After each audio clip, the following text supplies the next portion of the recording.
Hello students, हमारे YouTube channel पर आपका स्वागत है। मैं संदीप चौधरी आज एक नए टॉपिक के साथ में अपनी फिज़िक्स की क्लास होने वाली है। लास्ट क्लास में अपना हुआ था, अपन ने पढ़ा था इलेक्ट्रिक फील्ड के बारे में और इंटेंसिटी ऑफ इलेक्ट्रिक फील्ड, विद्युत क्षेत्र की तीव्रता के बारे में अपन ने पढ़ा था। और वहाँ पे अपन ने विद्युत क्षेत्र क्या होता है, विद्युत क्षेत्र की दिशा क्या होती है, इलेक्ट्रिक फोर्स की डायरेक्शन क्या होती है और इनकी डायरेक्शन का अपन निर्धारण कैसे करते हैं, वो सारी चीज़ें अपन ने उस क्लास में देखी थी। और आज के लिए अपना एक नया टॉपिक है कि अपन ने वहाँ पे जो विद्युत क्षेत्र पढ़ा था, उस विद्युत क्षेत्र का परिमाण और दिशा मान कितना होता है, न्यूमेरिकल निकालने के लिए अपने को एक फॉर्मूले की ज़रूरत पड़ती है। वो फॉर्मूला अपन कैसे निकालते हैं, तो उसके लिए देखो आज का अपना एक नया टॉपिक है। बिंदु आवेश के कारण स्मॉल आर दूरी पर, स्मॉल आर डिस्टेंस पर इलेक्ट्रिक फील्ड अपने को निकालना है, यानी इंटेंसिटी ऑफ इलेक्ट्रिक फील्ड भी बोल सकते हैं और ओनली इलेक्ट्रिक फील्ड भी अपन इसको बोल सकते हैं। दोनों ही चीज़ें सही होती है कि पॉइंट चार्ज के कारण स्मॉल आर डिस्टेंस पर इलेक्ट्रिक फील्ड अपने को क्या करना है, फाइंड आउट करना है। तो इसके लिए मैं पहले आपको बता चुका हूँ कि बिंदु आवेश का मतलब तो क्या होता है, विद्युत क्षेत्र या विद्युत क्षेत्र की तीव्रता क्या होती है। एक बार हल्का सा याद दिला देता हूँ बिंदु आवेश के बारे में। बिंदु आवेश का मतलब मैंने आपको ये बताया था कि दो आवेशों का आकार उनके बीच की दूरी की तुलना में क्या हो, नगण्य हो। दो आवेशों का आकार या विमा उनके बीच की दूरी की तुलना में नगण्य हो, तो उन चार्ज को अपन क्या बोल सकते हैं, पॉइंट चार्ज बोल सकते हैं या विद्युत क्षेत्र बोल सकते हैं। अब देखो, इसके लिए अपने को एक छोटी सी कल्पना करनी है। अपन ने मान लिया ये एक पॉइंट चार्ज है और इस पॉइंट चार्ज से स्मॉल आर डिस्टेंस पर ये अपन ने ओ पॉइंट पे प्लस क्यू चार्ज को रखा है। स्मॉल आर डिस्टेंस पर एक पी पॉइंट स्थित है। इस पी पॉइंट पे अपने को क्या फाइंड आउट करना है, इलेक्ट्रिक फील्ड फाइंड आउट करना है। तो पी पॉइंट पर देखो, इसके लिए पहले अपन क्या करते हैं, एक छोटी सी लाइन अपन मानते हैं, माना प्लस क्यू बिंदु आवेश यानी पॉइंट चार्ज बिंदु आवेश के कारण स्मॉल आर दूरी पर स्थित पी बिंदु पर यानी पी पॉइंट पर विद्युत क्षेत्र का मान प्राप्त करना है। विद्युत क्षेत्र का मान अपने को निकालना है और निकालने के लिए अपने को क्या करना पड़ता है, यहाँ पर एक परीक्षण आवेश रखना पड़ता है जिसको अपन टेस्टिंग चार्ज बोलते हैं। आर दूरी पर एक पी बिंदु है, इस पी बिंदु पे अपने को इलेक्ट्रिक फील्ड फाइंड आउट करना है। तो फाइंड करने के लिए क्या करना पड़ता है, एक टेस्टिंग चार्ज क्यू नॉट रखना पड़ता है। और इस क्यू नॉट चार्ज पर ये देखो, ये अपन ने पॉजिटिव चार्ज माना है और जो टेस्टिंग चार्ज होता है उसकी ऑलवेज नेचर क्या होती है, पॉजिटिव नेचर होती है। तो सेम हो गए, ये भी पॉजिटिव है, ये भी पॉजिटिव है। तो दोनों सेम समान प्रकृति के या सेम नेचर के जो चार्ज होते हैं, उनके मध्य यानी उनके बीच में लगने वाला जो फोर्स होता है उसकी डायरेक्शन ऑलवेज क्या होती है, आउटर डायरेक्शन होती है। और उसी दिशा में सेम डायरेक्शन में क्या लगेगा, इलेक्ट्रिक फील्ड लगेगा। तो सबसे पहले तो अपन ने यहाँ पे क्या किया है, पी पॉइंट पर टेस्टिंग चार्ज यानी परीक्षण आवेश क्यू नॉट रखते हैं, टेस्टिंग चार्ज क्यू नॉट रखते हैं। उसके बाद में अपने को क्या करना है, प्लस क्यू व क्यू नॉट के मध्य लगने वाला विद्युत बल। और विद्युत बल कहाँ से निकालते हैं अपन ने पहली क्लास में पढ़ा था कूलाम्ब नियम से, कूलाम्ब लॉ से अपने को निकालना है। कूलाम्ब रूल क्या होता है, F वेक्टर इक्वल टू के Q1 Q2 upon r square, और वेक्टर फॉर्म में जब अपन लिख रहे हैं तो साथ में क्या लिखना पड़ता है, एकांक सदिश लिखना पड़ता है। अब यहाँ से Q1 Q2 का मान अपन रख सकते हैं F वेक्टर, या साथ में यहाँ से अपन डायरेक्शन दर्शाना चाहें तो इसकी डायरेक्शन किसके अकॉर्डिंग हो जाएगी, अपन ये लिख सकते हैं OP वेक्टर के अनुदिश या OP वेक्टर की ओर, ये इसकी डायरेक्शन हो जाएगी, लगने वाले बल की डायरेक्शन। यहाँ से के Q1 की जगह अपन ने क्या मान रखा है, केवल Q मान रखा है। Q2 की जगह अपन ने क्या मान रखा है, Q0 अपॉन आर स्क्वायर, और साथ में क्या आ जाएगा, इसका एकांक सदिश आ जाएगा। ये लगने वाला बल हो गया।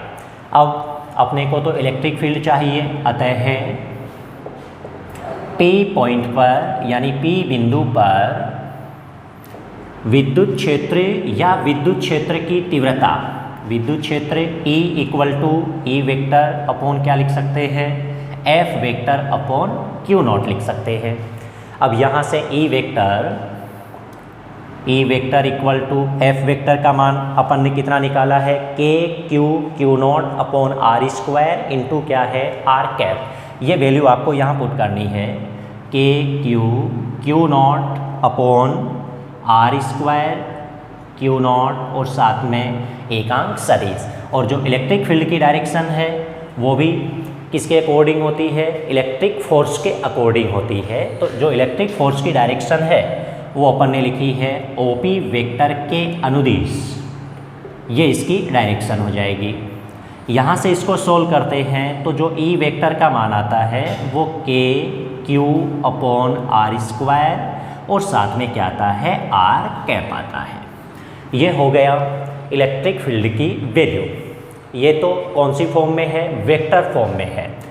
इसको अपन क्या बोलते हैं, वेक्टर फॉर्म में बोलते हैं। और एज ए रिजल्ट के रूप में अपन बोलेंगे, परिमाण के रूप में इसको बोलना चाहे, परिमाण रूप में, तो परिमाण रूप में वैल्यू कितनी आ जाएगी, E इक्वल टू के क्यू अपॉन आर स्क्वायर। ये इसकी परिमाण के रूप में वैल्यू होती है। और यहीं से अपन ने एक नई चीज़ सीखी थी कि K इक्वल टू क्या होता है, 1/4 पाई एप्सिलॉन नॉट होता है। यहाँ पे एप्सिलॉन नॉट का मतलब आपको मैंने क्या बताया था, निर्वात की विद्युतशीलता बताई थी। तो यहाँ पे अपन ये पुट कर सकते हैं, तो E इक्वल टू क्या बनेगा, 1/4 pi epsilon naught Q upon r square. तब जो इलेक्ट्रिक फील्ड का मान है वो ये हो सकता है। अब देखो यहाँ से जो इलेक्ट्रिक फील्ड का मान है, जो वैल्यू ऑफ इलेक्ट्रिक फील्ड है वो कौन कौन सी राशियों पे निर्भर कर रही है, डिपेंडेंसी क्या क्या है उसकी। तो उसके लिए देखो अपन ये लिख सकते हैं इसी फॉर्मूले से, E इक्वल टू के क्यू अपॉन आर स्क्वायर से। यहाँ से देखो जो K है, K एक कांस्टेंट मान है, स्थिर विद्युत की नियतांक जिसको बोला जाता है, इलेक्ट्रोस्टैटिक कांस्टेंट। और Q है, Q अपन ने पॉजिटिव चार्ज बिंदु आवेश माना है। तो पूरे प्रैक्टिकल में जो मान है वो यही रहना है, यानी मान बार बार परिवर्तित नहीं होना है।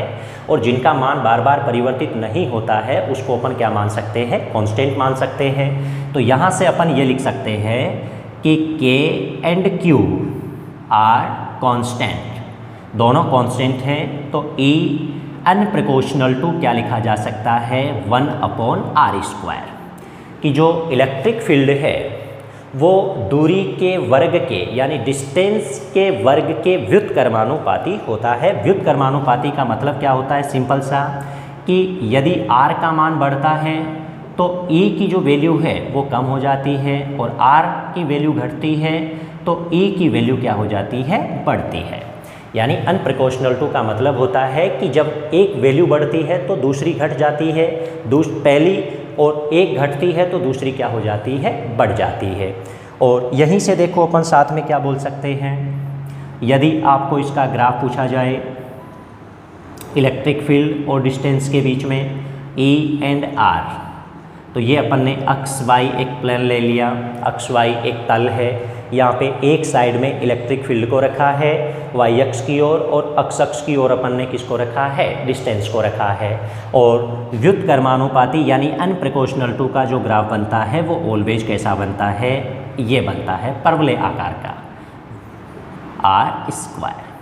अब यहाँ से देखो एक चीज़ नई सीखने को मिलती है कि जो बिंदु आवेश के कारण इलेक्ट्रिक फील्ड का मान होता है, वो इलेक्ट्रिक फील्ड का मान किस पे डिपेंड करता है, डिस्टेंस पे डिपेंड करता है, दूरी पे निर्भर करता है। दूरी पे कैसे निर्भर करता है कि बिंदु आवेश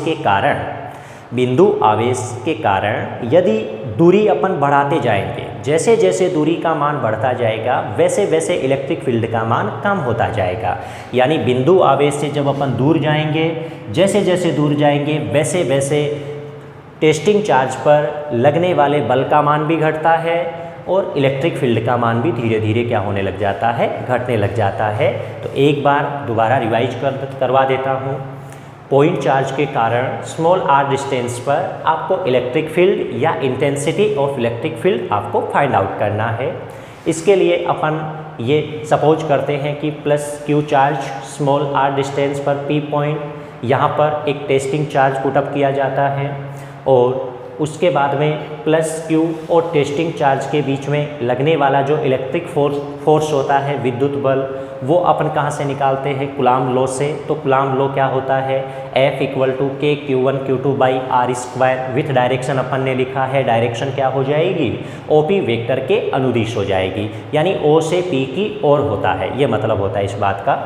और उसके बाद में अपने को इलेक्ट्रिक फील्ड या इंटेंसिटी ऑफ इलेक्ट्रिक फील्ड आपको फाइंड करना है, तो E vector = F vector by Q0 अपन लिख सकते हैं। F वेक्टर की वैल्यू यहाँ पे पुट कर दीजिए और साथ में OP वेक्टर की दिशा में इसकी डायरेक्शन हो जाएगी, यहाँ से ये बचेगा। और परिमाण के रूप में यदि आप लिखना चाहते हैं तो KQ/r², K = 1/4πε0 भी अपन रख सकते हैं, तो ये बन जाएगा। और यहीं से यदि अपन निर्भरता देखना चाहें कि बिंदु आवेश के कारण या पॉइंट चार्ज के कारण जो इलेक्ट्रिक फील्ड बनता है वो कौन कौन सी राशियों पे निर्भर करता है, कि कौन कौन सी राशियों पे वो डिपेंड करेगा। तो डिपेंड करने का मतलब क्या है कि यहाँ पे K और Q, R इज कांस्टेंट रख सकते हैं अपन, दोनों कांस्टेंट वैल्यू है। तो क्या बन जाएगा, E अनप्रोपोर्शनल टू 1/r²। और अनप्रोपोर्शनल टू का मतलब क्या होता है कि जब R की वैल्यू बढ़ती है तो E की वैल्यू कम हो जाती है, R की वैल्यू कम होती है तो E की वैल्यू बढ़ जाती है। और अनप्रोपोर्शनल टू के लिए जो ग्राफ बनता है वो हमेशा कैसे बनता है, इस टाइप का एक रेखा बनती है। तो इसका स्क्रीनशॉट ले लीजिए आप और उम्मीद करता हूँ अच्छा लगा होगा। ओके, फिर मिलते हैं कल नेक्स्ट क्लास में। आज के लिए थैंक यू, जय हिंद।